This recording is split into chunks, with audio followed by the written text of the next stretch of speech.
How to know if someone is on another WhatsApp call.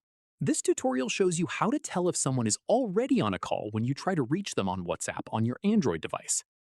First, open WhatsApp on your Android device and go to the person's chat or find them in your contacts. Tap the phone or video icon to start a call and pay attention to what happens next. This is where you'll get your answer. If the person is already on another WhatsApp call, one of two things will happen. Either you'll hear a busy tone and the call won't connect, or you'll see a message on your screen saying that the person is on another call. WhatsApp displays this automatically so you know why the call isn't going through. If the call just rings normally without connecting, it could mean they're simply not picking up, rather than being on another call.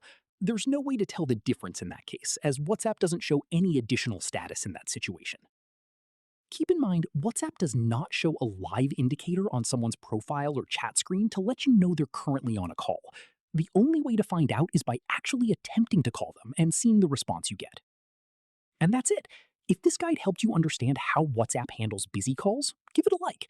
Subscribe for more Android tutorials and tap the bell icon to stay updated. See you in the next one.